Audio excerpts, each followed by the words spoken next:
మిగిలిన వాళ్ళు పార్టీ కోసం పనిచేశారంటే భయపడకుండా నిన్న కూడా మాట్లాడాం చంద్రయ్య గురించి.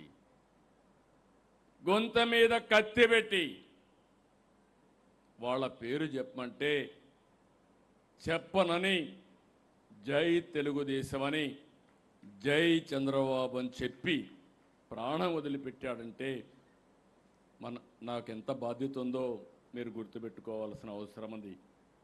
ఇలాంటిది ఒక సంఘటన కాదు, అనేక సంఘటనలు జరిగాయి. అలాంటి వారి కోసం మనం పనిచేయాల్సిన అవసరం ఉంది.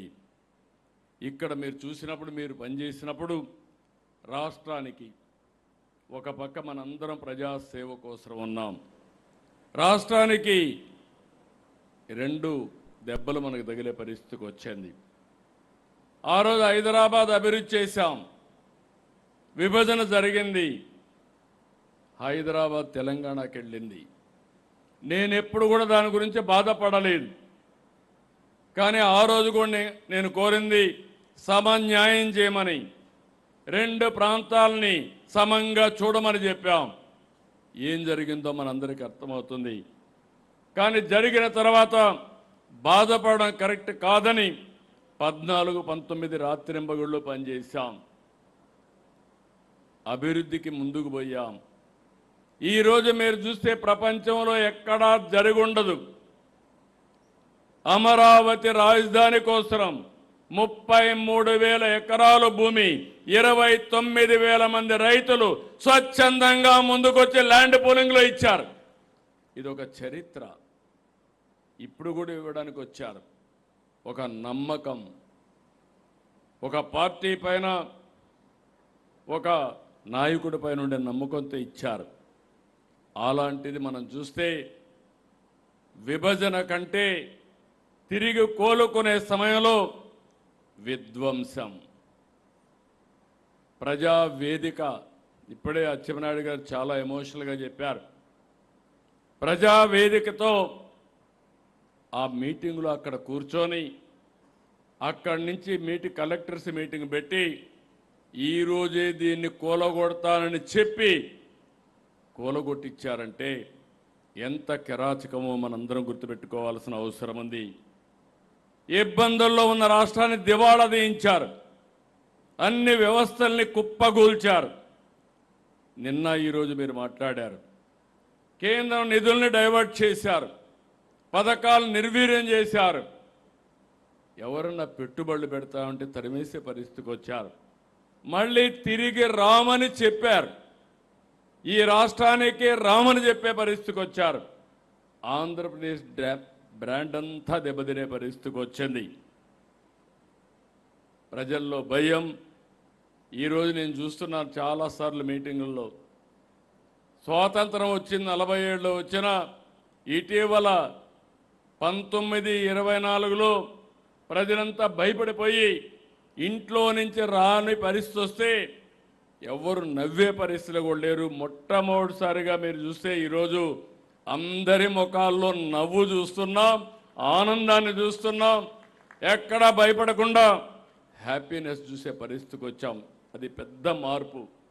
దీనికి కారణం మనం గుర్తుపెట్టుకోవాల్సింది, ఈరోజు మనం ఇక్కడ కూడా మాట్లాడుకోవాల్సిన అవసరం ఉంది. సరైన సమయంలో సరైన నిర్ణయం తీసుకున్నాం. ఆ రోజు జనసేన పవన్ కళ్యాణ్ గారు నేను మనస్ఫూర్తిగా అభినందిస్తున్నా. దానికి కారణం ఇప్పటికి కూడా ఏమాత్రం ఆలోచించకుండా సంఘీభావాన్ని ఎప్పటికప్పుడు తెలియజేస్తున్నారు. దీనివల్ల ఒక సుస్థిరత వచ్చింది, స్టెబిలిటీ వచ్చింది. ఈరోజు నరేంద్ర మోడీ గారు ప్రధానమంత్రిగా, మనము బీజేపీ జనసేన కలిశాం, ఎన్డీఏ పెట్టాం. చాలామంది అన్నారు ఓట్లు తగ్గతాయన్నారు, కానీ నేను ఒకే మాట చెప్పాను, కాదు మీరే చూస్తారని చెప్పి చరిత్రలో ఎప్పుడూ జరగని విధంగా 164 సీట్లు, 94% సీట్లు గెలిపించిన ఘనత తెలుగు ప్రజానీకాందని చెప్పి కూడా నేను మీకు తెలియజేస్తున్నా. ఈరోజు మోడీ గారు అయితే, నేను ఇప్పుడు కూడా మీరు గుర్తుపెట్టుకోవాలి, నేను చాలామంది ప్రధానమంత్రులు చూశాను, ఒకరిద్దరిని కాదు, చాలామందితో కలిసి పనిచేశాను. ఈరోజు మనం ఒక పని చేయాలంటే దానికి అదనంగా ఇంకొకటి వారు మాట్లాడే పరిస్థితి వస్తున్నారు. నాకు కూడా ఇది ఒక అవకాశం. ఈరోజు అమరావతి లైన్లో పెట్టాం, పోలవరం పూర్తి చేస్తాం. ఇవే కాదు, మీరు చూస్తే స్టీల్ ప్లాంట్ని చేశాం. ఏ ప్రాజెక్టు పోయి అడిగినా అభివృద్ధి అంటే దానికి ఇమ్మీడియట్గా సహకరించిన వ్యక్తి నరేంద్ర మోడీ గారని చెప్పి కూడా నేను మీకు తెలియజేస్తున్నా. ఒక పాజిటివ్, ప్రోయాక్టివ్ దేశాన్ని ముందుకు తీసుకుపోవాలని వారు ఆలోచిస్తున్నారు. నాకు కూడా ఒక అవకాశం, మళ్ళీ రాష్ట్రాన్ని అభివృద్ధి చేయడానికి ముందుకు పోయాం. ఇంకొక పక్కన మీరు చూస్తే వెంటిలేటర్ పైనుండే ఆర్థిక వ్యవస్థ కేంద్ర సహకారంతో ఆక్సిజన్ ఇచ్చి ఇప్పుడిప్పుడే వెంటిలేటర్ నుంచి బయట తీసుకొచ్చాం. మీరందరూ అనుకుంటున్నారు చాలా ఈజీగా అయిపోయిందని. ఈరోజు రాష్ట్రంలో ఉండే ప్రజలందరికీ విజ్ఞప్తి చేస్తున్నా, 10 లక్షల కోట్ల రూపాయల అప్పు, బ్రాండ్ దెబ్బతినడం, అప్పులు కూడా ఆస్తులు తాకట్టు పెట్టి వడ్డీ కూడా 13-14%.